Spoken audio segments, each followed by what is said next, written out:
Masquera say, this is just a quick one. Shedzanai tionesane panyaya yandiri kubva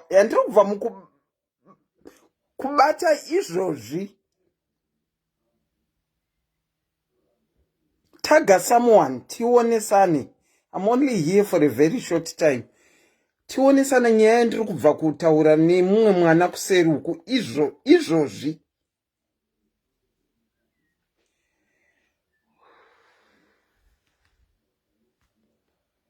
Okay, let me just pin the number. Esther Million, how are you? Derek K, Ndeipi. Chieza Sibanda, how are you? Joyce Makuyana, Ndeipi. Tag someone to tag someone so that it's no one sana. Ndingoripo for a very short time.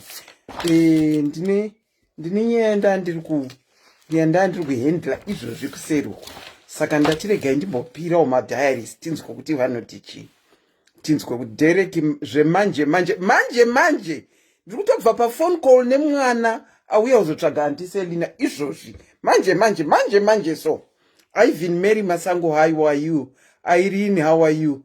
Patience Chipo wants to be in the video. Let me put Patience. Tinzwe kuti inyaya yei, rega ndise Patience tinzwe kuti inyaya yei.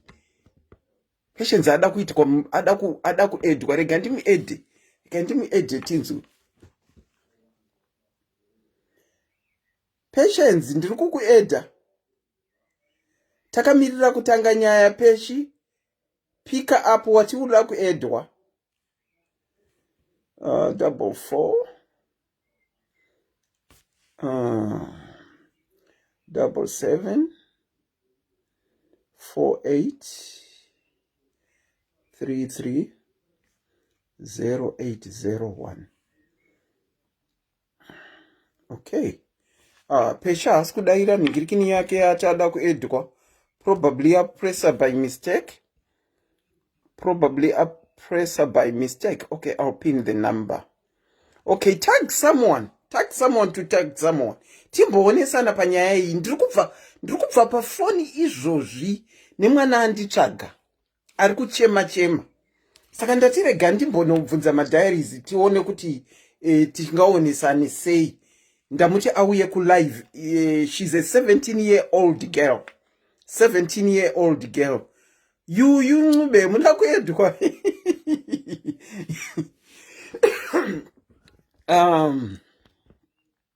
Okay, ndakatai. Aiwa vanhu vapo. I guess we can start because I'm not here for a long time. Vamwe vanhu vanozotangawo zvavo. But eda someone anzwewo. Especially kana uri mubereki. Tsvaga umwe mubereki biyako. Tionesane panyaya iyi. Nekuti yauya nemwana ari 17. A 17-year-old girl. Atsvaga Auntie Selina kuti antika.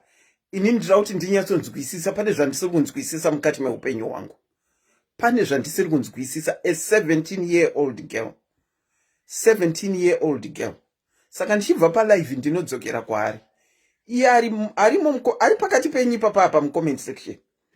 Aripo pakati penyu pa comment section. Uyaitizei. Hi, let me take off. The name is Auntie Selina, your facilitator, host and presenter this afternoon, Sunday afternoon. I hope muri right, maenda kumadzichechi, mukanotinamatirao. Kumanchester munoranga, Derek, kumanchester munoranga. Kumanchester ukaranga unoziva kwa unopedzisira uri. Kumanchester. Ndinodavira kuti maenda kudzisvondo manamata uye matinamatirawo.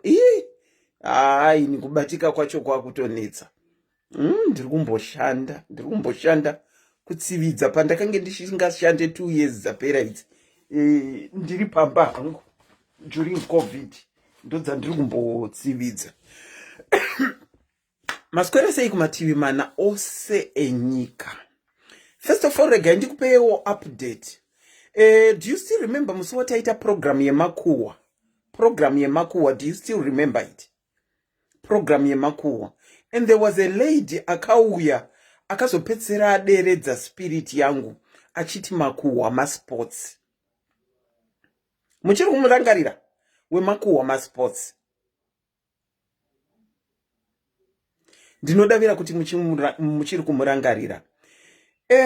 Ndakazoita mukana wekubata runhare ndikamufonera for some time asingapindure, and then kubva azondipindura iri Sunday achiti anti ndiri kuchechi, ndinokufonerai ndabuda muchechi. It got me worse confused. Anti ndiri kuchechi, ndinokubatai ndabuda kuchechi. It threw me out. Saka ndakangoti achandibata, but ndandisina hope yekuti anondibata, but akandibata zveshuwa. We spoke for 1.5 hours. It's sad to say kuti for her isport zveshuwa. Ndakatanga kubva naye kure ndichida kunzwa kukura kwake kwaakaita, background yelife yake. Ndozvandinowanzoita kazhinji kuti ndinyatsonzwisisa kana munhu ati ane problem. Ndinoda kudzokera kumashure kuti ndiona kuti ndepapi pazvakazobhenda chaipo. Utilia, thank you so much for the love.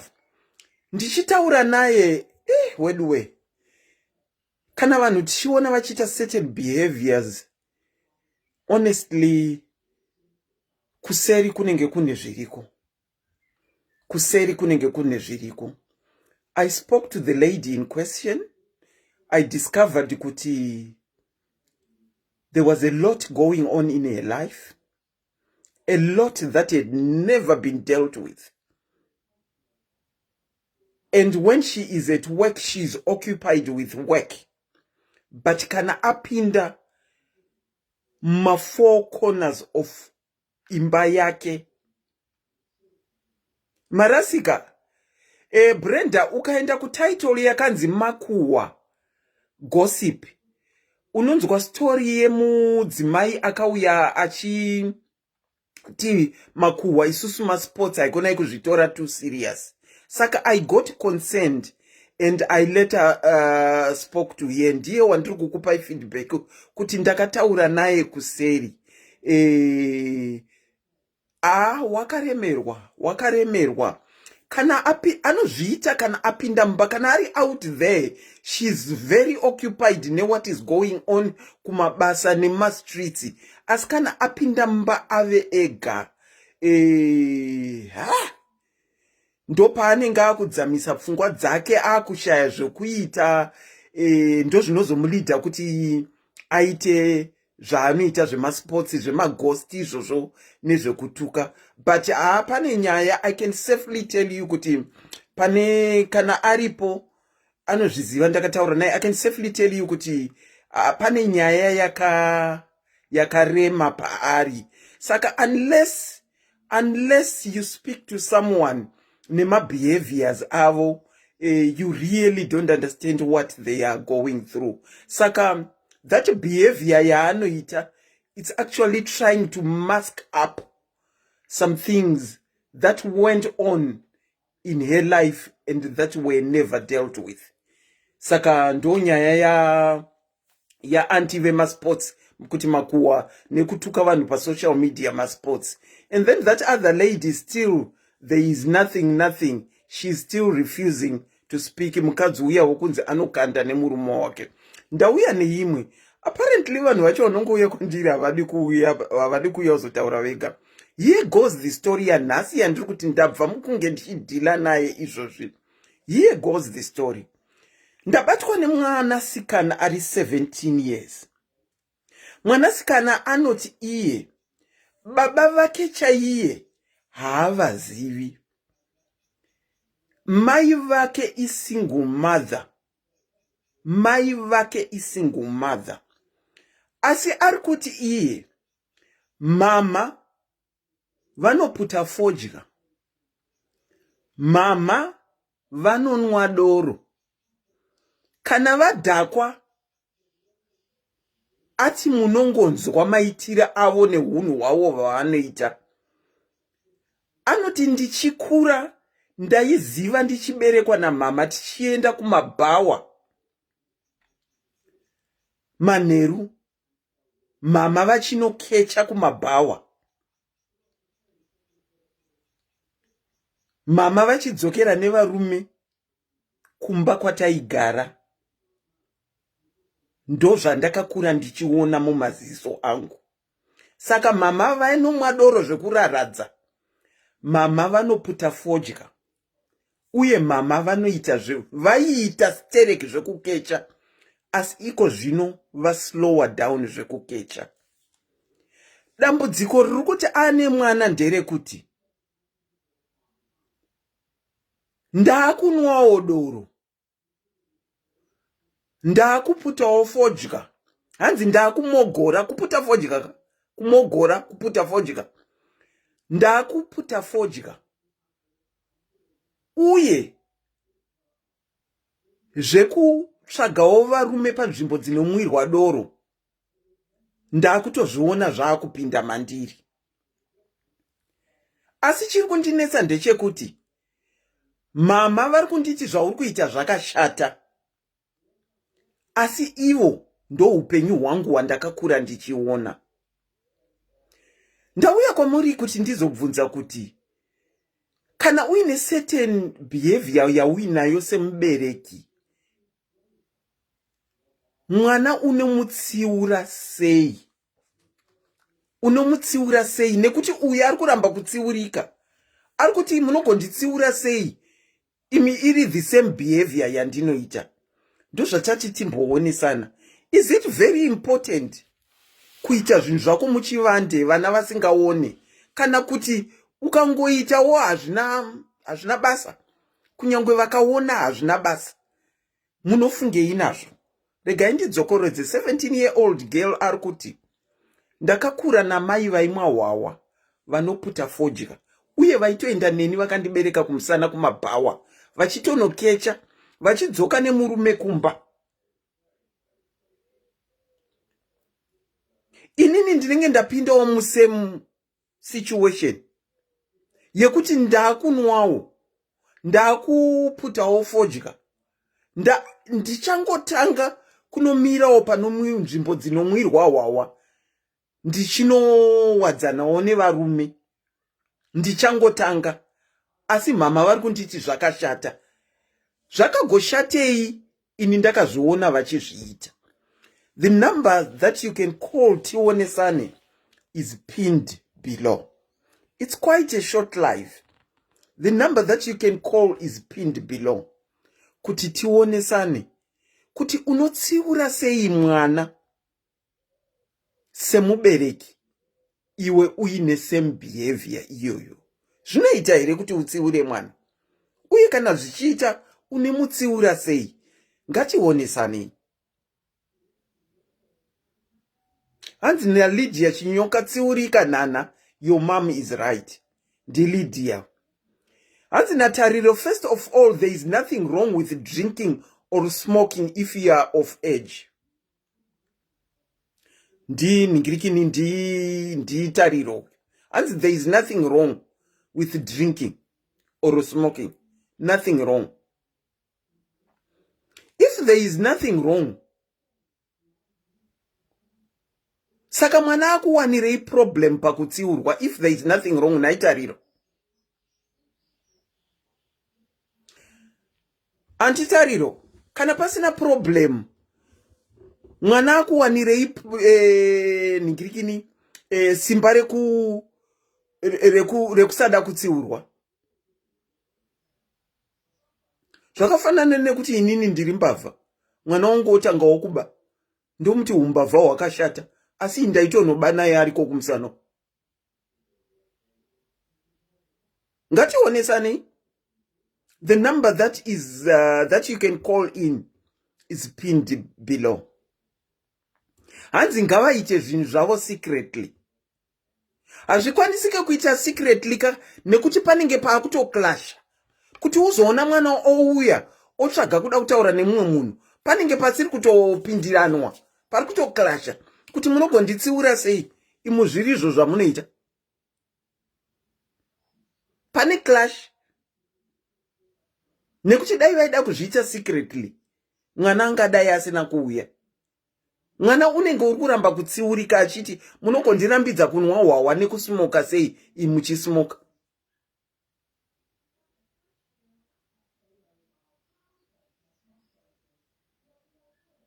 chero mai vari nhubu havangadewo kuti mwana afambe nzira iyoyo. Okay, drinking and smoking, it's not wrong at the age. Hapana amboti drinking and smoking there is something wrong. No one said there is something wrong with drinking and smoking.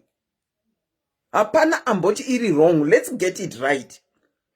Hapana ati zviri wrong. Mwana ari kuti ndozvandakakura ndichiona, saka ndiri kutedzerawo zvandakakura ndichiona. Ndinodavira kuti mwana uyu aitomboraidzwa katudoro variko kubhawa ikoko, kana achema vachida kuentertaina varume, mwana wombonzitesta. Ndinokuchingamidzai pachirongwa. Makadini? Maswera sei?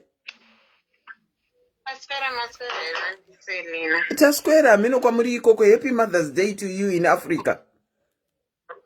You too, Andiselina. Happy Mother's Day. Makatikoshera mufunge vana amai. Zvokwadi ana amai vakakosha. Nemwana kana munin'ina wedu. Chokwadi chiripo ndechekuti vabereki tinopindana nemasituation akasiyana-siyana anozotituma kunge tiri pane dzimwe nzvimbo. Zvokwadi.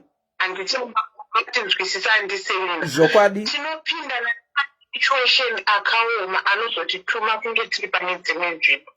But azvireve kuti ndinoda kuti mwana wangu ange ari panzvimbo iyoyo.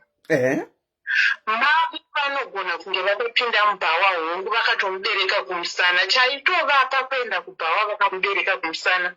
Situation yaitoratidza kuti panga pasina wekuti vamusiyire. Iye mwana wacho wavakabereka kumusana yeye achida sipo yekuva achigwama napukeni. Pamwe chetezve achida kudya, achida denga richamuvhara pamusoro pake aparemba pekugara. Mai vake kuti vawane zvinhu izvozvo vakatora nzira yekupinda mubhawa. Asi hazvirevi kuti mai ivavo vanoda kuti mwana wavo apinde mubhawa. And kuzviita iye achiona pakanga pasitorina situation, panga kuri kuoma kwesituation, panga kutori kutooma kwesituation. Hakuna mubereki, vabereki vashoma vanoverengeka vekuti anoda kuti mwana wake azive kuti ihure anopinda mubhawa. Asi ukazoona mubereki kazhinji akuratidza mwana kuti ndo zviripo, panenge pasina option. It's either mubereki iye anga akatofirwawo kana kuti kwanga kusina munhu aida kumuchengeterawo mwana wake anova iye. Nokuti vakadzi vakawanda, masingle mothers akawanda Andiselina, tikada kutsvaga masources avanotsvaga nawo mari mazhinji acho ari wrong. They are totally wrong. Mazhinji ndekupinda mumapapa iwayo. Asi ndosaka muno munhu achizosacrifice kutravela, it's either from Zimbabwe to Zambia kunoita chihure. Imwe nguva inenge iri situation yekuti agere nevana, kuti zvimwe vana vangu zvavati hazvichaiti kuti ndinge ndichipinza vana chikomba mumba, asi vana vanoda kudya. Osacrifice kuti regai ndifambe ndiite so, kwozoita mumwe wekuti anotoona kuti kufamba kwachona kuti ndiende kune imwe nzvimbo handikwanisi. Saka ndinotongoitira pano pandaijaira pandakazviwanira. Ndo vanozoita kuti anozotsvaga mari ari pane vana. Mwana akuzoona kudero ozozviti nokuti ivo vanoita. Kuita paita mubereki wake, it's either yaiva nyaya yekuti vawane kuraramisa iye, but mai vake hazvirevi kuti vanoda kuti ahure. Chokwadi munin'ina kana mwana kana uri mucomment section, rega ndikuudze, neniwo ndakadai ndiri mubereki ndine dzakawanda dzandakapindana nadzo, but dzandisingadi kana kuti mwana wangu asvike padziri. Zvinorwadza kuti murume akapa mai vako chirwere kana kuti ane chirwere, unosanganawo futi newe okupa zvechirwere. Imopafunga ipapo munin'ina mwangu. Zvinorwadza kuti murume akatsotsa mai vako akarara navo akasavapa chinhu akasavapa mari unosanganawo futi newe okutsotsa orara newe futi mahara kutadza kukupa mari. Zvinorwadza, zvinhu izvozvo zvinorwadza. Vana nzwisisai, vanini nanzwisisai, muchiona vana mai vachipindana nemasituation akaoma musafunga kuti kuda, inyaya yezvavanenge vasangana nazvo muupenyu. Otherwise ngaatore mai vake naiye vagare pasi anyatsoti mai nyatsai kundiudza pazvakawira chaipo chaipo muupenyu hwenyu. Ataona kuti mai vake vachamuudza zvimwe zvinhu zvokuti sevabereki we sacrifice for our kids. Unosacrifice for vana vako. Musafunga kuti vanhu vepi vaya vanoita zvinhu zvakaoma vanosacrificira chi mwana. Mwana wako ukafunga kazeti kana uri mubereki chaiane 5 dzakakwana handisenina ipapo mukanzi zvaoma kicheni yemunhu munotonoipinda mukakorobha muchiitira vana zvakanyanya kana kuti mwana akagara pamba vana nevamwe uchivaona vachienda kuchikoro vakabata mabhuku vakaita sei zvinotokurwadza. Iwe semubereki wobva waona kuti option yasara panapa pamwe kupinda mubhawa. Wobva wapinda mubhawa kuti mwana iye aende kuchikoro, mangwana aenda kuchikoro adzidza asvika form 4 oti ndashayiwa zvimwe zvokuita ndafunga wokupinda mubhawa. Vanini navanaka ndoda kukuudzai zvinorwadza. Musatirwadzisa sevabereki, musatirwadzisa sanasisi venyu. Kuna nasisi chaivo vakapindira mubhawa kudzidzisa vanin'ino, vanasisi vakapindira mubhawa kudzidzisa vanin'ino. Hazvirevi kuti vanasisi vavo they are going to be happy kukuona iwe wavawo mubhawa. Zvinorwadza because zvinhu zvinosanganikwana nevanhu mumabhawa zvakaoma. Zveshuwa Andiselina, udzai mwana uyu. Ndoshoko rangu rekupedzisira. Muudzei kuti munin'ina kana mwana upenyu hwakaoma. Gara pasi namai vako mutaurirane, munzwisisane pazvakawira pakazopa kuti mai vaende kudhava. aripo akateerera, ndamuona ari pano. Ngagare pasi namai anzwisise kuti mai chakazovapa kuti mai vanopinda mubhawa chii, situation yebackground yekwaibva mai yakanga yakamira sei. It's mai vake pamwe vakamitisiwa, vamitiswa vabereki vakati hatidi kukuona pano, kwekuinda mai vangu hapana. Vabereki vedu vakudhara vakanga vakadaro, handiselina chinozvizira inhema here. Ndizvozvo, but here is the mwana aita akamitiswa kudhara kumitiswa kwavasimu iye zvino nekuona kwavakuita ivo matuke yavo vakuona sekuti kumitiswa kuri simbu. Makore enyu chaiwo makore edu atakakura handiselina kumitiswa changa chiri chiseko chenyika yose inhema here. Zvachose, I agree with you. Zvachose vakanga vasingasacrifice here kukudzinga mwana musikana. Hamuna here shamwari kana hama dzepedyo dzamunoziva dzakadzingwa pamba nekuda kwekuti wamitiswa? Muri kutaura kure dai mati handiserina hamuna kudzingwa pamba here nekuti makange mamitiswa, nekuti nditori example yekudzi dai mafamba maenda kwamakaitira mabasa enyu. Ende tobva tachiti ipapo madzingwa pamba imimi pamwe makanowana pekupinda nekukasira. Kune situation yekuti unodzingwa ugoshayiwa pekunosvikira, ugoshayiwa kana hama inonzwisisa, ugoshayiwa kana wepedyo kana shamwari inokunzwisisa. Wobva watozosangana neshamwari inoenda kubhawa yokuti sawira nemimba yako yekutotuwane manapkenika hande kubhawa. Hapana imwe option nekuti kubata munhu chaimo hakuna anenge achida hausi jero ane mimba. Apa mwana wakatakura anoda kupfeka anoda kudya. Zvekuti vanhu zvedu zvekuti tinozotaura kuti kwai wakaregera kutengesa madomasi pane kupinda mubhawa. Kuti unotengesa madomasi unge wawana $10 yachona yekunohodha madomasi acho. Kana usina $10 unotangira pai? Yes. Chinhu chinotangwa nemunhukadzi chaiye, kana usina unotangira pai? Kola, here is a situation. Isusu vanhu vechitema, ndiri kuti vanhu vechitema munotiziva. Kana takura tamubereki sezvandakaita zvino izvi, munotiziva isusu. Alright, regai nditi inini ndinoziva vabereki vechitema vari vana. I don't owe you an explanation. You can't really sit down with vabereki vako kuti muonesane nyaya chaidzo. Ini ndakatotangawo kuzviona regai ndimbouya kana kune vabereki vakadaro zvokwadi vabereki vana sisi vangu vana vatete vana mai guru regai tiudzane chokwadi pano kana une situation yakadaro ndogaroudza vanhu vakawanda handiselina ndoda kumbotaura according to mwana wangu ndine mwana mukomana iko zvino ava form 3 mwana wangu anga ari umwe mwana zveuya wekuti zvaataura ndozvaari kutoda ndozvinotoitika nguva idzodzo munoziva kuti handiselina mwana chaichai anoda kuudzwa chokwadi sometimes kuvigiridza upenyu kwakwatinoita ndokunopa kuti vana vedu vapinde pane zvakaipa munoziva kuti mwana wangu ndakamutora anti dzokorodzai pakuti mati sometimes ichi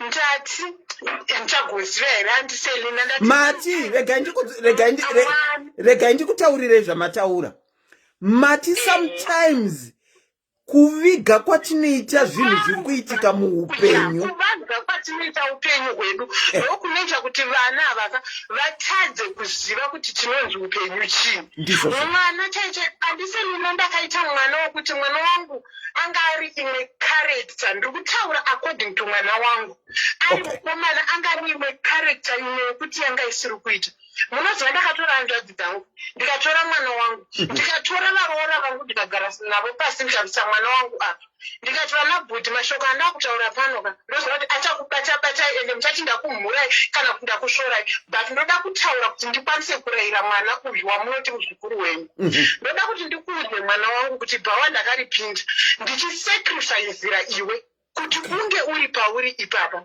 bhawa ndakaripinda ndakasacrifica kutengesa upenyu hwangu nekuda kwokuti iwe urarame saka izvi zvauri kundiitira izvi mwanangu izvi handidi kukunyepera zvitori nani nditofa nekuti zvakatongofanana nokuti ndakasacrifica ndichiitira iwe wacho wandakasacrificira uchiona zvawakundiitira hazvishandi ndoda kukuudzai handiserina nanhasi mwana wangu ava real Christian wekuti hauna chamuudza kana chekuti kana kuti uwewe panext door anokomplaina nezvake akatendeuka akati mama ndanga ndisingazivi kuti upenyu hwenyu hwakanga hwakaoma ndikamudzana mwana wangu upenyu hwakaoma ndakasangana nezvakaoma asi chandaishingirira ndechekuti iwe upenyu hwako husava sehwangu ndaida kuti hwako iwe huve negwara rakanaka husiyane nekwandakararama ende ino handina kuda kuti ini sezvo ndakaenda nemangai iwe uinde kuchikoro nemangai ini ndakadzidza padei handina kuda kuti iwe udzidze padei that situation iyoyo yaindituma kuti ndikugadzirire zvese izvozvo ndichikuitira izvozvo newaiziva kuti tinonzi chandinoitira chii ndakasacrifica hwangu upenyu kuti iwe hwako hunake saka mwana cheche ukamuudza sometimes mwana kana ari mwana anoteerera chaiko chaiko anochinja but chinoita ndechekuti sometimes vabereki tinotya kunyatsorayira vana vedu mazuva ano tinovakanda mudenga tinovapepeta mutirei hatidi kuudza mwana chokwadi hanzvadzi dzangu dzakachema dzikadonhedza musodzi mwana wangu akachema akati mama sori ndakanga ndisingazivi ndikati mwanangu ndakasangana nezvakawanda biritsira ndinomwa iri ndorimwa nekuda kwako deba pasina iwe ndisiri kutomborimwa handaipinda bhawa kana iwe wanga usiku asi ndakasacrifice kubva ipapo mwana wangu anoziva munin'ina wangu kana mwana wasisi vangu kana ani urimo mucomment section imomo teerera mashoko aya andinokuudza mai vako she have sacrificed her life for you iwewe chirega kusacrifice upenyu hwako nokuti une munhu anotokuda anotokudzoredzera dei vanga vari vamwe mai dei vakuti aiwa bhawa zvawatoda bhawa mwanangu bho chirega ndichitotanga ndiri nekutokutengera hembe dzemubhawa but vari kutosacrifica kutoti mwanangu bhawa rakashata zvokwadi bhawa rakashata munhu handidi kukunyepera unofa hatina 2 years tinewe nebhawa rawatanga newanga uri umwe watova chikombo wapfira ndapedza handi. Wow, well said and thank you so much. Hanzi musati maenda hanzi na Auntie Sonya. There are some nitty-gritties that we really can't say to our children as parents. Ndi Auntie Sonya vari kutaura kudaro ava. But thank you so much for share even from your personal experience of things that happened in your life. Ndoda kupindura Auntie Sonya. Pane pekuti mwana anenge achibehave semwana, there is no need yekuti ndimuudze situations dzandakapindana nadzo Okay. paupenyu hwangu. Muri kunzwisisa handiselina? Okay. Asi kana watozoona kuti mwana atopanduka, mwana anopanduka handiselina. I hear you. I hear you. Mwana anopanduka. Mwana kana apanduka, the way yekutoti utomuranga way yekutomuudza chakakoshera upenyu uye nezvawakasacrifice paupenyu hwake.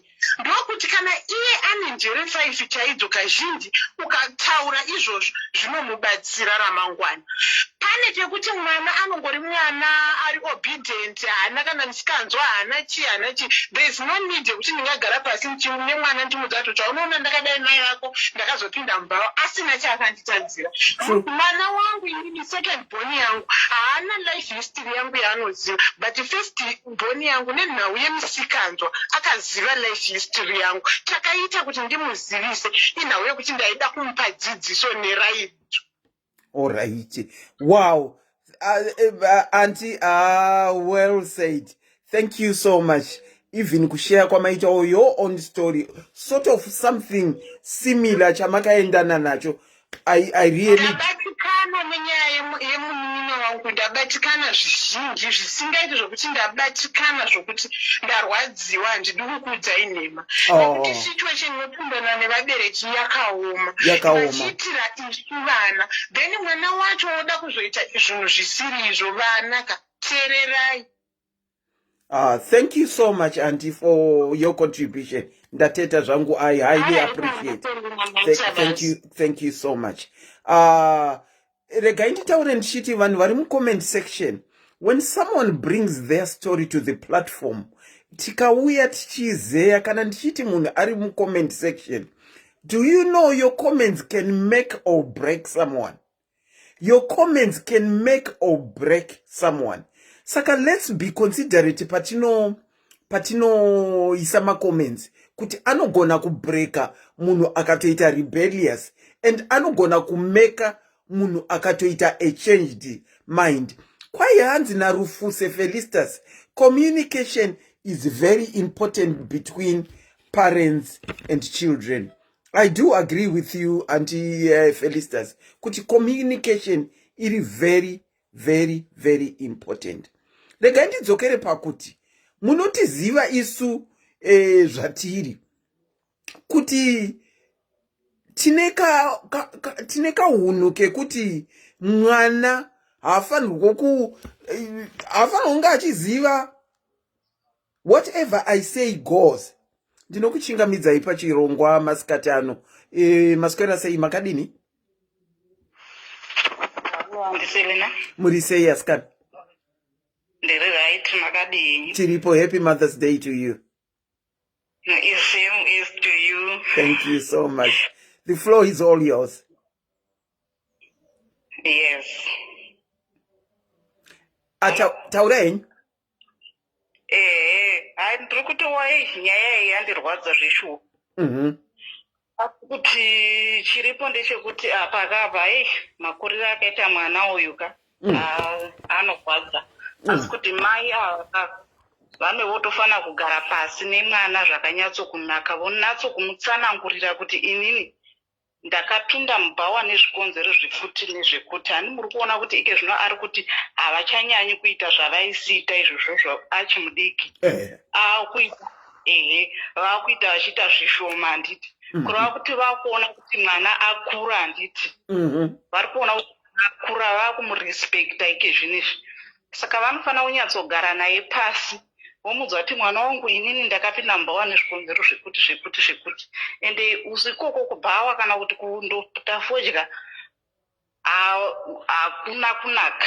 Votomuudza kuti hakuna kunaka. Kana kuri kuti vakatowana kana chirwere kukwatomuudza kuti kune zvirwere zvakadai zvakasiyana siyana. Saka iwewe inini ndaiitira iwewe kuti iwewe uite upenyu hwakanaka ukwanise kuzondichengetawo. Kana mwana ari mucomment section arimo aiwa iye ngaatofana kuchitsiura mai manje kuti aiwa mama, izvi ndakakura ndichiona muchizviita zvinhu zvose izvi, but iye zvindakura chifa chire zvirega. Iye ndiye anofana kutotendeusa mai kutoti aiwa mai, zvamuri kuita hazvichaiti zvoona inini ndakura, imimi toti imimi kubhawa, inini kubhawa, tose tondonyengwa tiri kubhawa ikoko. Aiwa hazviti, mwana unofana kunzwisisa. Plus saizvezvizvi vanogona mai vacho kana kutotsvaga someone wokutoti tauraiwo nemwana wangu, ndokumbirawo kuti munditsiurirewo mwana wangu.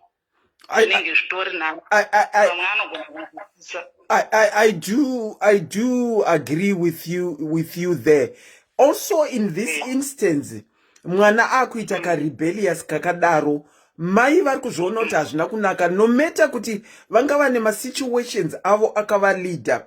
Mai I would have wanted to think kuti mai would have been the one kana vasikagone kutaura ivo nemwana wavo vachimuudza story yavo, would have been the one to find someone kuti avabatsire kuti mwana anzwisise. Nhamo yatiinayo kuchivanhu chedu ndechekuti ende handisi kuti munhu wese anodai, kana tichitaura isusu sevabereki, including me, handisi kutombozvisubjecta ipapa.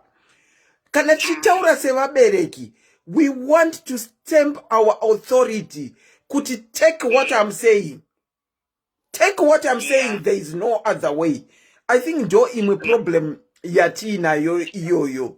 However, mwana ndiye auya aine dambudziko rake, ndosaka ndati tingoonesana anzwowo zvinenge zvichitaurirwa nevamwe vanhu kuti zvinofamba sei.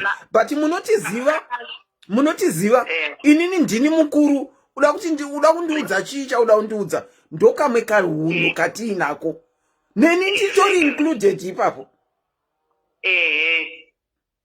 Aiwa, apa zvitori right. Kana mwana ari atouya kurova kuti mwana uyu anotoda kubatsirwa handiti. Kurova kuti mwana ari right anoda kubatsirwa. Saka iye mwana kana achizvinzwa mwana, batsirika. Mira handitokuudza, batsirika. Mai vako ende vanotokuda kukuudza kuti usaenda ikokoko, usaita zvandaita izvi, kureva kuti mai vako vari kukuda. Ndizvozvo. It's very true. Mai vanomuda kumutsiudza vachimuti asaite zvavaita kumuda. Probably what is happening is mama havasi kunyatsoziva matauriro nemwana. Kutaura nemwana ndo kunenge kuri kuita bari apa. Iri kuzokwidza forogonya both of us kuti imi munogonditsiudza sei, ini ndakazviona kubva kwamuri. Saka matauriro also anogona kuaffecta kutsiudza. Pamwe mai vanenge vakutaura kana kuti rafu vane vakutsimutsiura nezvakashata. Aiwa, hazvidanzo. Zvezvo. Asi kuti imimi semi handiti nyaya yatova mumaoko enyu handiti. Unofana kuchitobatsirana namai ava handiti. Aiwa. Kuti aiwa imimi amai movapa kana mazano mai vacho kuti aiwa taurai naye zvakati sezvambotaurwa nakola abva kuti inini ndakanyatsogara pasi nemwana wangu ndikamuudza chokwadi. Handimuona kuti mwana wavo akazonzwisisa because anga audzwa chokwadi kuti why vaita izvozvo.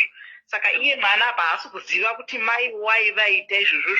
Iye ari kutoona sokuti zvaita mai zvakadi zvakanaka, haasi kuziva kuti zvaita mai zvakashata. Ari kutongoona sokuti zvakanaka. Saka akutongoira. Ndatenda zvangu anti. All right, Auntie Selina. Thank you so much for your contribution. All right, bye. Tatenda. Auntie Makanaka, kwai mwana, what's the reason for you wanting to go kubawa? Auntie Makanaka vari kubvunza kuti reason yemwana yekuti aende kubawa reason yei. Reason yemwana is background yakakurira haina unyatsoti tsvirikiti. Chikoro haana kupedza. Even dai akapedza nemamiriro akaita kunze iko zvino atinongoziva tese basa racho unoriwana kupi.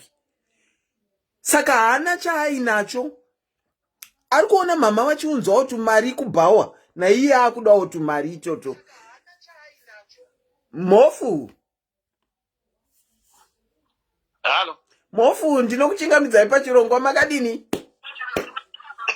Ndakasimba. Joyce Maoko, long time. Isai maoko. Mofu makadini zvenyu. Aiwa. Tiri vapenyu. Aiwa, Hamena kuti masingle mother ari kufarawo here happy Mother's Day. Vakaroorwa vari kufarawo here. Aiwa, ndinodavira kuti vese vari kufara. Right. Nyaya yamauya nayo inyaya hombe stereki. Okay. Ende haisi nyaya inofadza kuona mwana ari mudiki kudaro achiita zvinhu zvakaipa kudaro. Zvokwadi. Asi tinowanzotaura kuti chakonzera musoro kuti uteme chii. Zvokwadi. Ndochinhu chekutanga kuti tichibata. Okay. I'm a little bit disappointed nokuona kuti tiri kumhanyira kudefense kuti amai vakazoita chifambi ichi nokuti vaichengeta mwana, pamwe vakadzingwa, pamwe vakaita sei. Okay. Tiri kuda kucreata story to justify okay kuipa kwechinhu chakaitika. Okay. Hatifaniri kunge tichidaro. Handi chakaipa tinoti charity begins at home. Does not end there. Chekutanga kana uri mati tiri kuda kucreata story to justify kuipa kwechinhu chiri kuitika. Okay. Mapanzwisisa. Ndapabata. Saka hatifaniri kudaro kuti tocreata situation, tevhudasapota situation. Zviri kuita mwana uyu zvakaipa. Hazvina kunaka. Ndizvozvo. As let's not create a situation to justify why mukadzi achizonohura. That's not right. Chure chakaipa. There is no justification for it kana wachiita. Okay. Right. Yeah. Point yandinoda kuzama kuti tinyasoibatisisa. Kana nokuti ava mai ava vasingle mother, manzwisira andaita story iyi. Vakatongoita single mother, mwana anoti handitozivi baba vangu. Right. Changobata pausingle mother papa. Kana wasingle mother, it means you are now the leader wemwana uyu. Lead in the front, not at the back. Kana uchilida mwana uyu pamberi apa, ari kuona zviito zvauri kuita izvi. And that becomes a problem.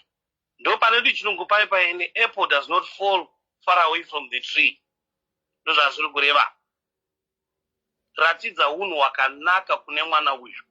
Even uine nzira dzako dzaunoita, chirega kumuratidza pamberi pake. Okay. Even uri single mother zvotokaita maboyfriends 10 pagore, 10 anenge vachingoya pambaita in and out. Respect vana vawina wavo. Vakure vachiziva kuti aiwa, even amai edu vanga vasina murume, asi vane tsika dzakanaka, handione chakaipa kwavari. Let's not justify chinhu chakaipa chakadai.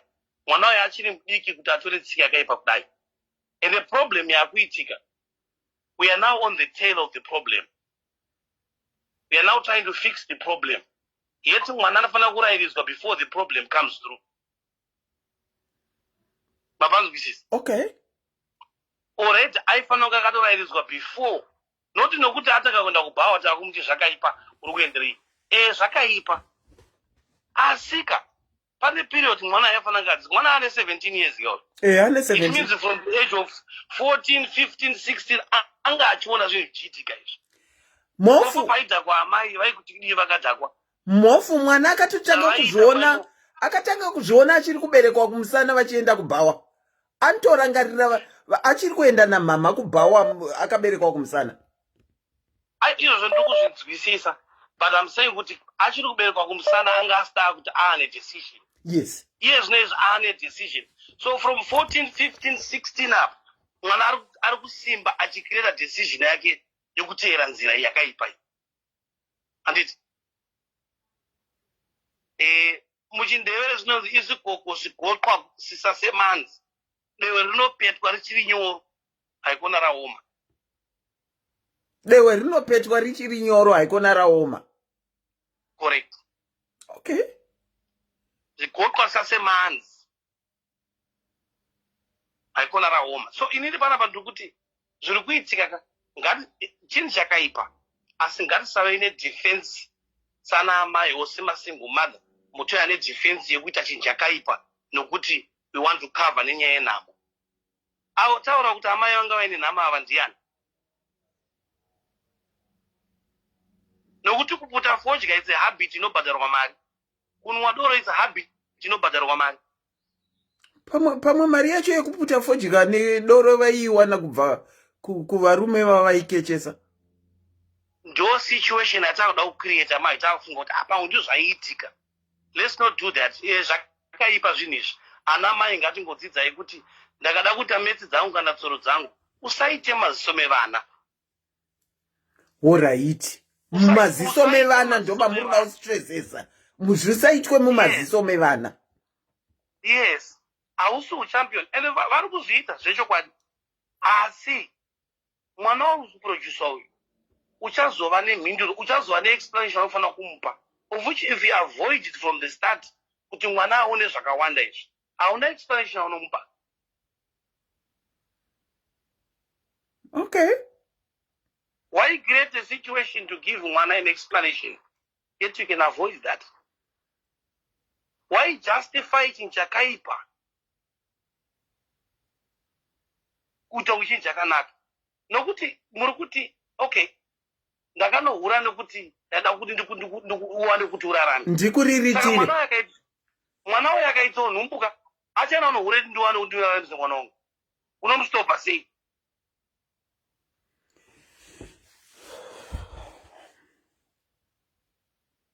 Ngatisajustify chinhu chakaipa nekuda kufadza nyama dzedu.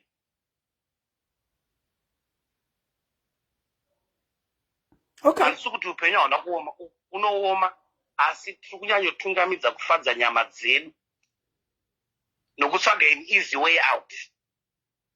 Yekuti ndakazosiwa nemurume, handikwanisi kudai, saka ndobva ndakakurera nemari yekubhawa. I understand that. Apa mofu tisingazive hedu. Tingati vaida kufadza nyama here kana kuti kwaive kunotsvaga mari yekuriritira iye mwana uyu. Atiziviya. Ndasaka ndichiti zvimwe zvinhu ngatizamei kuminimiza kuratidza vana zvinhu izvi mumaziso umu. Nokuti at the end of the day these hold on. Mofu.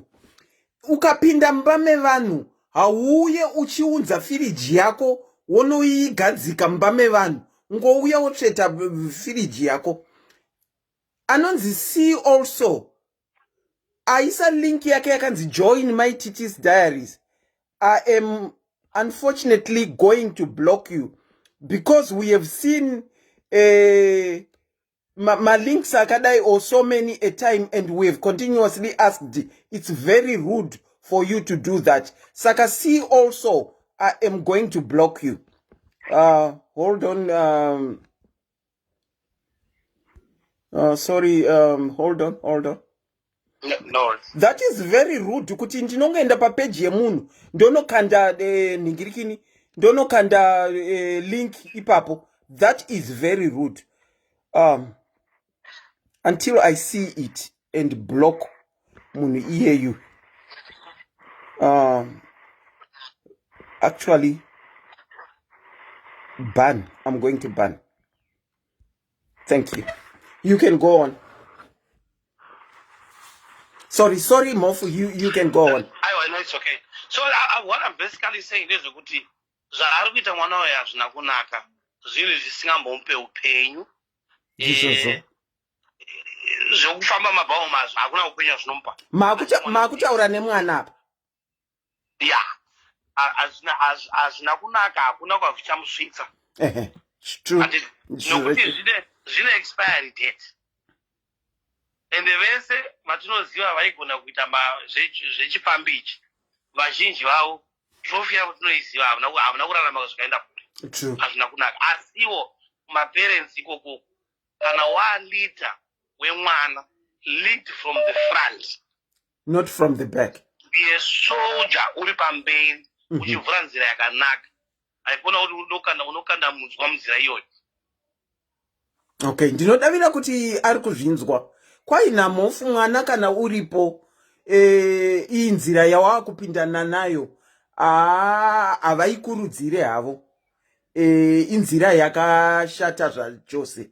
Ndozviri kutaurwa naMofu izvi. Mune zvimwe zvokuwedzera mofu? Hapana zvimwe zvokuwedzera, but madzimai ngatidzidze ipapo. Let's not justify chiri chakaipa. Alright. Chiure chakaipa kana bhaibheri chakatoipisisa. Unofa ukatadza kurera vana ivava. Zveshuwa. Uchichoda kurera vana. Zveshuwa. Too dangerous. Zveshuwa. Too dangerous. Zvokwadi. Fambai nenzira yakanaka. Ovigai magame enyu munongoviga woitira kure. Zvinonzi muroyera kure. Ndizvozvo. Kungoviga kana kuvanza zvinenge zvakangonakawo. Ndatenda hangu mofu. Zvakanaka. Ndatenda. If you want to contribute to the program, the line that is that you can call is pinned below. As I said, mwana ari mu comment section. Ari kuzvinzwa. Zvinonzi pamwe panotone mwana ari mu situation iyoyo. Panorayirwa vamwe iweterera. Ndinokuchingamidzai pachirongwa. Makadini? Makadi andiselena. Tiri nani makadini? Happy Mother's Day. To you too. Thank you.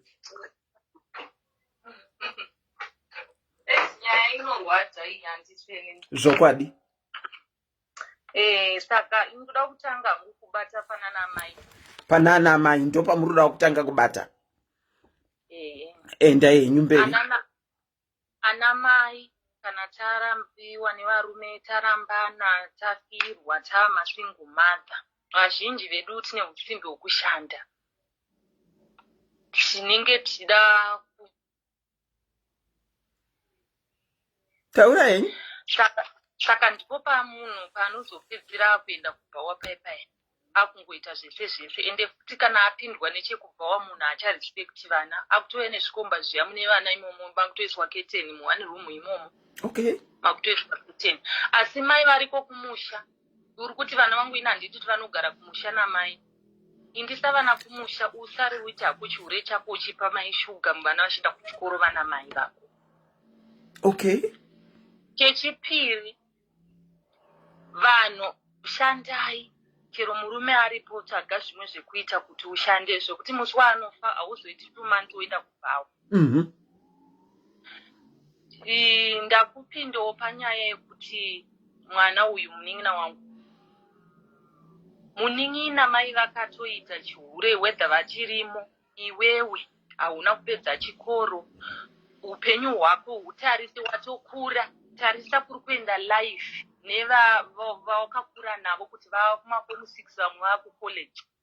Tarisa pane upenyu hwako ozvibata munin'ina wangu wototsvaga kana chechi iri padhuze uchienda kuchechi uchiimba nevamwe uchiita sei Mwari ukazvichengeta andiselina unopiwa murume naMwari akaenderana newe negrade 6 iyoyo. Alright.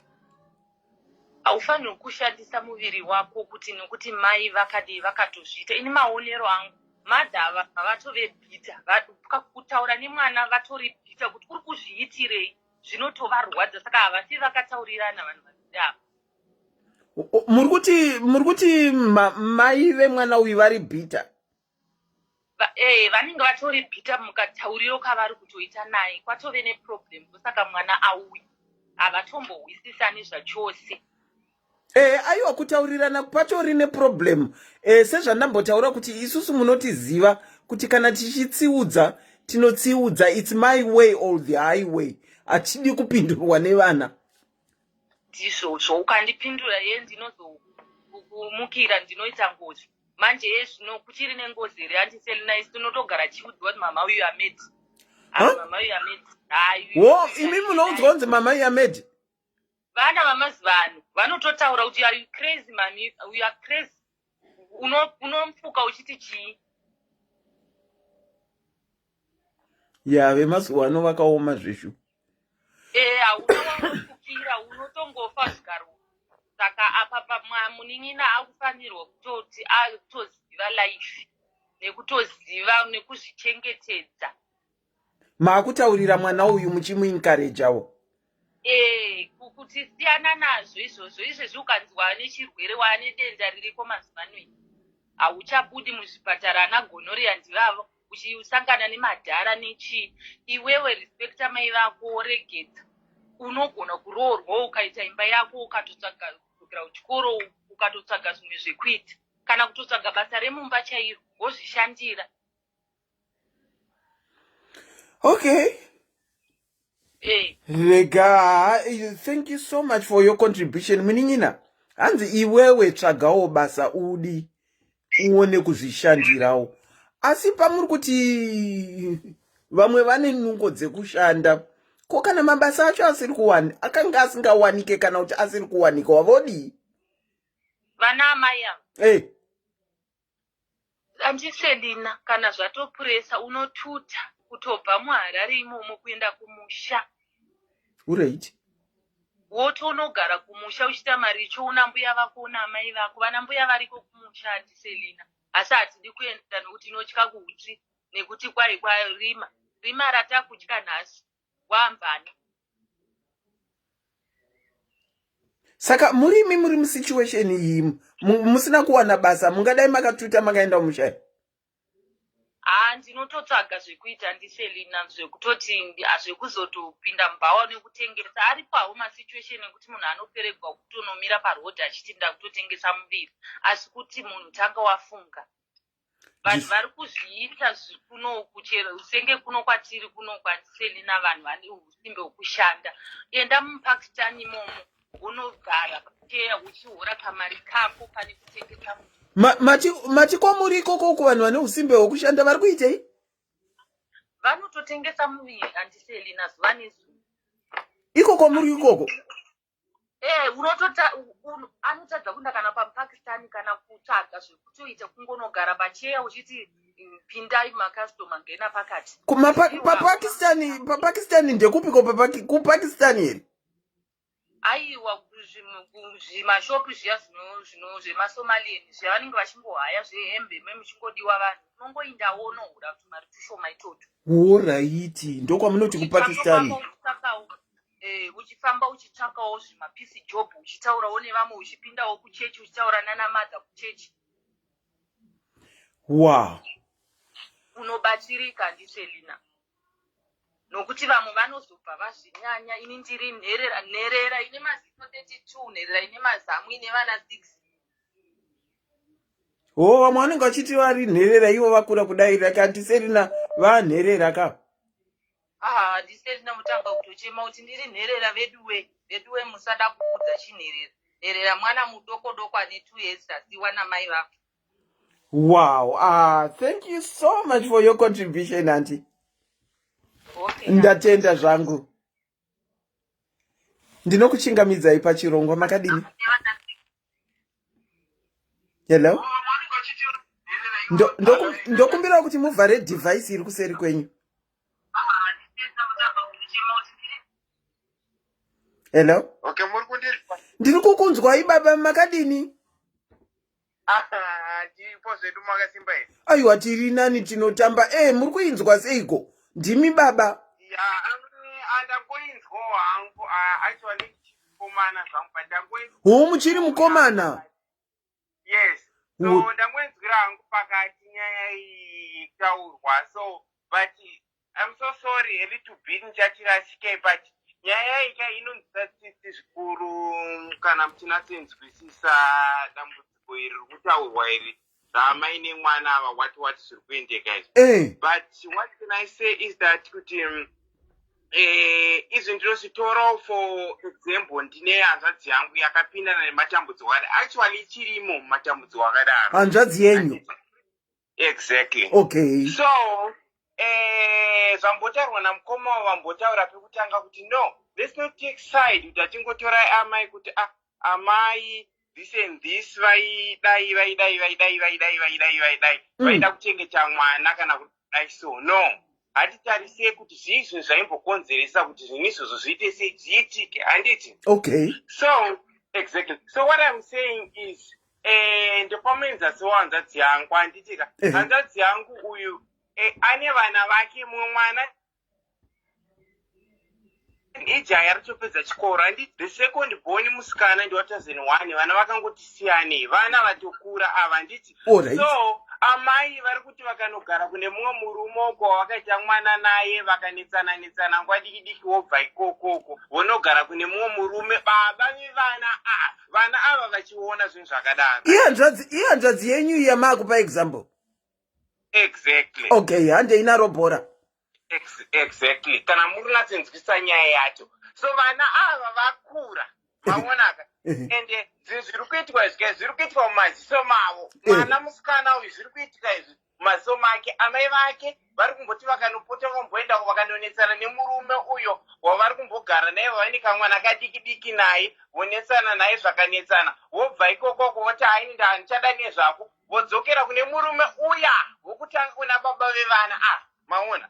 Amai ava vari kungoti vakabva apa vaindi apa vambobva vambonotengesa kubva vavasiya zvekubva waikokoko zvararamba vambomutsana nedzimwe ikoko vachingodaro. Muri kutadza kutsiudza hanzvadzi here? Aiwa ina ndingadaro kamunhu kainzwai kana andi munhu unotsura munhu anotsurika. And myself I'm 25 years old. Yes. And ndofana kutodzidzawo kune hanzvadzi yangu because hanzvadzi yangu munhu ane 30 something years old, something ma 34 36. So ini ndofana kutodzidzawo naye because handina period maparents angu ese akafa, so ndofana kutodzidza kubva kunani kuna hanzvadzi nekuti ndo vakuru kwamuri.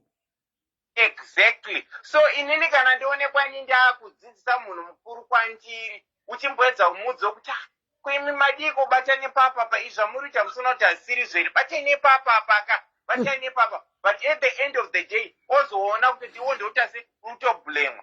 But so zvinhu zvikaza what I'm trying to say kuti ka zvinhu izvi mukaona vanhu vanodaro ka at the end of the day ka haungazoblema mwana iwo ukaona mwana wako akuita izvozvo ende wotanga kumutsura kana woda kumurova because ndosaka vanhu vachitanzi gavi rinobva kumasuriro. Maonaka mati gavi rinobva kupi?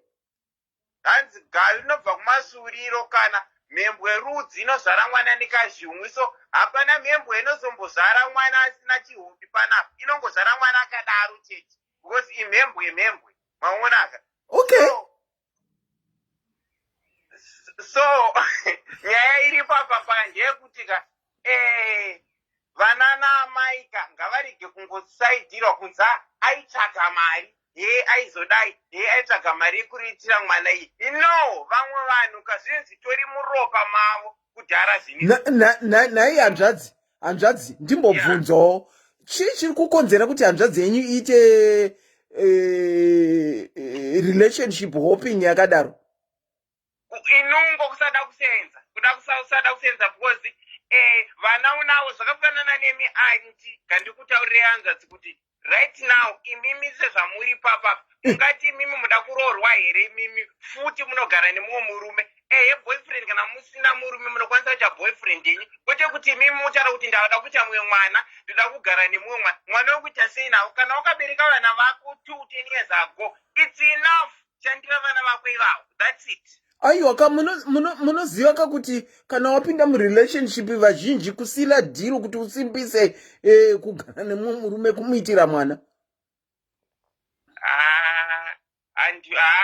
Handione kudaro. Inini chichandiri kuona apa ndechekuti apa patopinda dhimoni renungo rekusada kusenza zvataurwa naamai vaivai vatara kuti munhu ngaasenze nekuti at the end of the day zvinhu zvokuti wagarapo wagarapo zvinokulidha mumasituation akadaro. At the end of the day vana vako vanenge vachitokura vachitoona zvezvauri kuita izvozvozvo, and then wozoda kutanga kuvatsura kuti aiwa zvinhu muri kuita sirizvo siyanai nezvamuri kuita izvi, itai izvizvi. No, kana mwana wako akatanga kukuudza iwo kuti ndakopa kwauri nditori mhembwe rudzi, iwowo ndewakatanga nazvo iwewe because gavi rinobva kumasuriro ukasura chihodzi chekana kwamunobva kuine zvinonzi hodzi whatever chinotsurika chichiburuka kudai so. Maona hachimbofa chakateedzera chakaenda kusaidi uku kana kutase chinongosurika chichidzika nemuti. So iwewo unofanira kuzvigadzirisa pachako kuzvipinza muorder kana wakagara amai kuti inini nhai izvi zvandiri kuita izvizvi vana vangu vari kukura ka vari kutoona zvinhu zvandiri kutoita izvi. So inini ndinofanira kuita sei vana ava zvinhu zvandiri kuita chazokwanisa here kuzovatsura mangwana nezvavari kuita. panonetsa. Nai brother, hanzvadzi yenyu makamboitsvagira basa here ikaramba? Zvinooneka kana iyanzvadzi kuona kuti aiwa uyu munhu uyu haasi kuda kusenza, because pane imwe mukana unatsona kuti munhu uyu ane mukana wekuti asenze, maonaka kuti asenze basa apa pariri kuwanika. Ine hamwa ndirina mvura namutsvagira, but pane vamwe vanhu vaizondiudzawo shamwari dzacho kuti tamboedza kutsvagira hanzvadzi yenyu basa, vataura kuti hatiride. Vataura kuti hei uku kure, hei vataura kuti hei mari yetaxi kunobhadharwa yakawandisa. Munoziva basa karinowanikwa munhu uri paneri, ukawana basa kana riri garden boy right now, house girl whatever, uine certificate rako, haungataura kuti nini handikuda kuzobata chikoro because nini ndakati I'm a qualified doctor. No, it doesn't work like that. Life haifambishi up.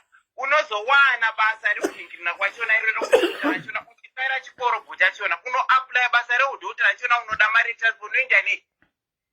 Okay, zviri muzheve. Saka iye advice yenyu yamungape kuna mai vemwana uyu naiye mwana uyu ndeyekuti haina advice yandingapeka iyi kune mwana uyu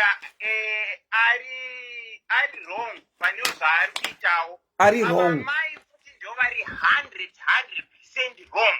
Amai ava vese vari wrong. Nekuti exactly mwana ari wrong, but handingati ari 100% yeye ari wrong nokuti akukopawo, which means kuti dai amai ava vasina mvura vamboita zvinhu zvakadai soka svika, handingoti mwana uyu aikopa zvinhu zvakadaro, maona. Saka mwana zviri kutongofambidzana neropa, zvakafanana chaivo zvakanzi dzinza renhamo. Pane rimwe dzinza ringoti inongobva nekumusoro kwengori nhamo ichingoburuka ichingoda, maona, zvekuti mwachazvitizike. So mwana wekauka amai ava ndinoda kutofananisa mwana wavo zvinhu zvaari kutoita izvi. Alright. Saka what do you suggest the mother should do now? Inini hangu ndinoti kuna amai ava chavanofanira kuita ndechekuti vanofana kungogara nemwana wavo pasi, vomudzidzisa, vomuudzawo kuti aiwa zvinhu zvakaipa, iwe unofanira kupindawo mugwara sezvizvi. But chikurusa ndechekuti amai ava havafani kunyanya kulema mwana wavo stereki, maona. Ini ndio pane point yangu kuti ngavarege kunyanya kulema mwana wavo, because ivo ndio blame, ndio honzeri yezvese zviri kuitika. Yeah, I think apa pakaresveka approach yekutsiudza yacho ndo yakaresveka, especially munhu kana uine mabasa akafanana neauri kuda kutsiudza, ukashaya right way of approaching zvinoti shupei, zvinozokonzera zvamunoizi yekuti mwana akutiwo muri kundiudza zvamuri kundiudza sei zvirizvo zvamunoita, saka muda kunditsura zvamunoita sei. I think approach ndo yakatadzika apa hanzvadzi. Exactly. And ava mai ava kana vaine ende zvimwe zvinhu maona chinoti kahanzvadzika ndechekuti ukaona kuti iwe wakanga, because chinonetsa ndechekuti vana naamai kanyangwe kana vanhingirikina hadzi kugocha kunoda kwaamai kwemwana kunodzima moto, maona. Vana vamwana naamai vasingabvume mhosva kuti inini ndakatadza, maonaka. So kana uri amai vakadaroka haukwanisi kutsura mwana wako uriwe. Inde zvandiri kuona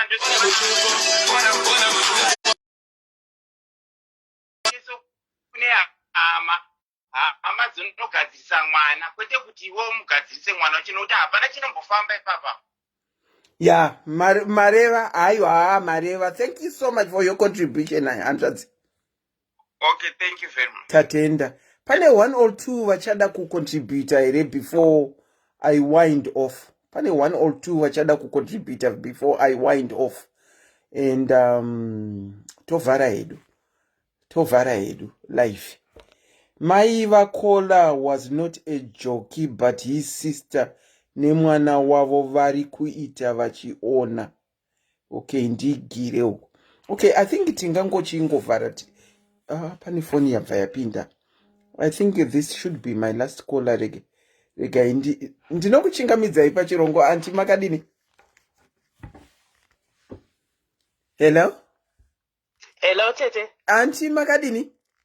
Tiripo makadizve. Aiwa tiripo hedu. Ndangokuonai mucomment umu. Muchiboila zviya. Happy Mother's Day, Tete. Happy Mother's Day to you too. How are you? Mabikirwa breakfast here kumbau. Aiwa vamboedza. Aiwa tinozvikudza kana adaro mukwasha wedu. The floor is all yours. Irina hangu I'm all for women. Munoziva kuti munhukadzi akatikoshera. Akazviona mudine munhukadzi.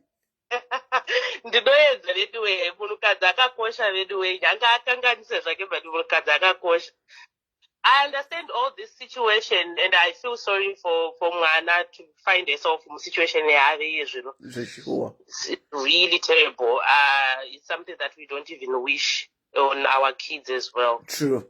I pray kuti since batari I pray kuti awane counseling Tete munyatsotaura naye kuseruko awane kubatsirika chaizvo at least asazoendo deep kusvika pastage yamoms because mai vatogara mazviri for such a long time. Saka dai mamubatsirawo kuti zvisazoenderana mberi for too long. But for the mother as well, semataurira amboita vamwe pekutanga to be very honest, she's wrong for exposing mwana into that situation. But I'm with that caller, the very first caller, I explained about situation achiona yekuti maybe she found herself in a situation whereby she couldn't provide for mwana and ogumsira mu situation yavakazozwana vave. Exactly. Okay. So inini ndo pandakamirawo ipapo handisi kukondona kuti she did well, she obviously did very wrong, but there should be reasons behind that. There should be reasons behind that because I don't think pane munhukadzi, as I said, I'm all for women, honestly. Hakuna munhukadzi anongomuka ongooma musoro oti inino handisi kuda kugara zvakanaka sevamwe vana. Ndoda kungowana ndakatakura mwana wangu ndichipinda mumba naye, just like that as a choice, you know what I mean? There should be a situation yakamukoza kuti dai anga aine support from the beginning, I would say. Dai anga aine support maybe from family, kana shamwari or whatever it is, or community. I don't think aibereka mwana achinopinda naye mumba. Ndizvozvo. Aigona kuita unhu hwake hweunhubu ihwohwo. Mwana azowanawo kusiyira. Andimaona. Saka kuti azotakura mwana uyu, it means kuti there was no support whatsoever there. True. Panga pasitorina support yachona. Saka ndo paakazowanawo situation yokuti anga achitakura mwana, which is very wrong. But for her to do, inini I big her up for one thing. Mwana akakura, she's 17. Haana kuuraya mwana, she had a choice of having an abortion. She had a choice of strangling that child as well. Aigona kungouraya vangani vanongouraya vanozunzwanzi mwana aurayiwa. But she did not do that because mwana wake aimuda right from the beginning. Ende kuzopinda nawo mabhayiwayo maybe paitotsvagwa icho chikafu chekupa iye mwana iyeye. Zvokwadi. Handichimaona. Saka she's very wrong, but at the same time I'm not going to be here to crucify her more and more. Isisu ngatingofocusai pakuti mwana iwewe, you are 17, your life is just beginning. Inini I've got a 19-year-old child Tete munongoziva. Nditorwadziwa kunge mwana wangu chaiye. Ndikutozviona ndiri pasituation iyo as mubereki as well kuti unge uchiona mwana wako achipinda nesituation yakadaro, even iwe wachona uri mutadzi, that should be painful.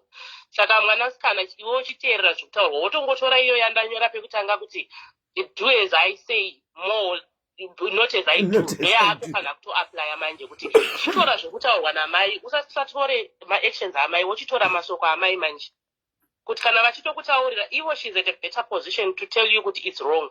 Kana uchitonzwa vachitoti it's wrong, it means it's wrong. She is the best person manje to advise you because she has lived the life. She understands it fully, unlike isisu tinenge tichitokufungira because hatina kupinda nemasituation akadaro. Saka I wish all the best for mwanasikana wedu, abatsirike, achinje unhu hwake. I am so sorry for the situation yekuti probably ari kutadza kuti awane basa and all that. I pray kuti awane that kind of support naiyewo abudirire muupenyu, asapinda neupenyu hwamai. But mai vako ndimai vako, haungavarasi, haungavacrucify futi at the same time. She made a mistake, she did very wrong, but iwe uchitora mashoko ekuti kana vachitokuti ndimai vakatonaka ivavo because vari kutogona kutomuudza kuti it's wrong. Tinodzinzwa nyaya kakawanda tite vana vanototumwa naana mai kuti vapinde mabasa erimo. Asi ava vari kutomurambidza manje kuti no, do not do that. Chokwadi. Saka she needs to just take the advice and then let bygones be bygones. Mind my unongovada zvavari, but iwe uchishuvira kuti hwako upenyu manje hungo huri totally different from hers. And unotogona kunge huri different because it doesn't mean kuti because waraiswa nemunhu anopinda mubhawa you're supposed to pinda mubhawa. Always well. Yeah. Hazvidaro kana exactly. Ingava upenyu hwacho hwakadaro. I understand pane hanzvadzi ababa manje achiti mhembwe kudidi mwana kazhumu. I totally understand all that. But varipo vafundisi vanotozvara matsotsi. It doesn't always happen kuti because iwewe uri mutsvene unozvara mutsvene. True. Hazviitike kuti because wazvara wapinda mubhawa mwana wako achapererawo mubhawa. It's a choice. Mwana anogona kuchinja upenyu hwake ega. After getting help, anochinja upenyu hwake wega. Ayonyatsoona kuti this is wrong. Because the reason why maybe she's been in that position right now, she hasn't had someone arikumuudzawo kuti no, this is wrong. Yeah. Besides mai vake. Yeah. Now maybe kuwanawo chance yekuti awane munhu anomutaura aiwa mai vako chivateera zvautaura kana vachiti zviri wrong because zvitori wrong. Saka murambe muchimubatsira tete tinotongomunamatirawo. You ndinotenda auntie. Thank you so much. All right, bye-bye. Thank you. I think auntie will be our last caller. I'm switching off my phone. Okay. From here, what I'm going to do is the phone number ya mai, antipa phone number ya mai. What I am going to do is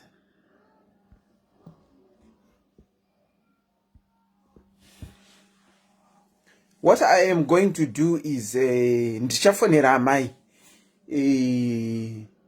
Ndinombonyatsonzwa kuti ndinzwe kuti upenyu hwavo hwanga hwakamira sei uye chakavalidha kuti vasvike pastage yekuti vanonopinda nemwana mumabhawa chii. Kana usati wanzwa situation yemunhu it's easier kuti vakatadza vakadai but mumwe munhu anogona kuita iwo madepression achaitaura aya otadza kuwana rubatsiro kana kuti anogona kupindana nenhamo yekuti handidi hangu otadza kuwana rubatsiro opedzisira oita zvaanenge asina hanzi chimbomirai kuenda shumbarese opedzisira opindana nemasituations anga asingafungire kuti anopindana nawo. Ndiri kungofunga hangu ndichingofunga nemusoro wangu kuti vazotakurana nemwana wavo zvambotaurwa naanti vachienda naye kubhawa vasina kudai vaive mumwe munhu vangadai vakabvisa mimba but rudo nemwana rwaivepo kuti vazosvika pasituation ipapo. Ndiri kungofunga mafungira angu kuti pane chakakonzera musoro wokuti uteme. Watema vakatakurana nemwana wavo vakanopinda mubhawa. Ndozvandinoda kumbonzwa. Uye ndiri kufungira futi kuti approach yakaitwa. Do you know approach it can break or it can mend. Ukatadza approach yako in whatever you want to say, inogona kuenda the other way yekuti inoruina relationship. Saka approach yemunhu iri very important kana uchida kuita put across zvauri kuita put across. I'm now thinking kuti ka rebellion kane mwana uyu, it was probably, handisi kuti ndiri right, it was probably approach yakaitwa namama. Saka ndakuda kunotaura navo ndinzwe kahistory kavo tione kuti tinobatsirana kuti mwana anzwisise zvakange zvakonzera kuti musoro uteme. Kutsiura mwana zvinoreva kuti she wants the best for her child. Tataura tichatanga kuti baba vake havazivi. Baba havazivi, saka we can't talk about baba because haatovazivi. Ndikange ndataura namai ndakuchikwanisa kuincluda mwana kuti mai vakonveye kumwana zvavari kushuhira kumwana wavo uye zvakavakonzera kuti vapindane nezvavakapindana nazvo. Zvekuti izvi mwana hafanirwa kunge achiziva kuti chii chakandikonzera kuti ndidaroka. Sometimes pane vamwe vasinga understand. Some of us need ma-explanation ari proper kuti tiite change of mind. Saka ndozvatichada kuchaya kuweka kuti ndione kuti chii chakaitika kuna amai, upenyu hwavo, even kukura kwavo, vakakura vakaita sei, because some situations dzinetenge dzichitobva kwawakaberekwa, makuriro ako awakaita. You find kuti probably itori generation yekuti handikutaura kuti ndizvo kwavo uku kune zvakanga zviriko zvakazovakonzera kuti vapindane nezvavari. Saka kuti vangojekesera mwana kuti ndakapindana nezvamazviri, asi hazviziri izvo zvandinoshuvira, ende kungodzidzisana approach yekuaprocha kana uchida kuexplaina kumwana kuti ndinokurova, uri kuzvinzwa ndinokurova, kwakasiyana nekutaurirana nemwana calmly. Ukataura kuti kumwana ndinokurova, anoita kakutya, handiti, asi anonodzokorodza zvawamutaurira zvekuti ndinokurova. Dzimwe nguva ukataurirana nemwana ukabata moto ndinokurova, ukapota uchibata moto ndinokurova, uri kuzvinzwa, ukaita calmly in another way, mwanangu rega ndikuudze, moto chinhu chakashata. Ukatora ruoko rwako ukaisa ruoko mumoto unotsva, handiti, unotsva. Saka matauriro, it's either mwana anogona kuita rebellious kana kuti mwana anogona kuteerera. Apa ndiri kudavira kuti kamutauriro pamwe kakaresheka. Saka I'll bring you an update in the event that tataura kuseri. Kana vachida kuuya kuzotaurawo nyaya dzavo, munoona ndichiuya navo, asi ndichataura naamai. Phone number yaamai ndapiwa. Ndapedza kutaura naamai, taonesana, ndichanotaura nemwana. Ndotaura nemwana ndozovasanganisa vese vari vaviri kuti tionanirane same level. Nekuti hatizive zviri kubackground zvakakonzera mai kuti vaite zvavari kuita, zvinova zvaakuitwa nemwana. Pamwe ritori zvakabva kuna mbuya wakaendesa kuna mwana wavo akazoendesa kuna amai ava vazobereka mwana uyu. Hatizivi, ndozvatinoda kuita nigirikini kuti tionesane izvozvo. Asi let me just say tichitaurirana, it would be wise kuti kana uchiita zvaunoita, ita vana vasingaoni. Let's respect our children by doing some things in their absence. Noti kuti sure, pane imwe video yandakamboona,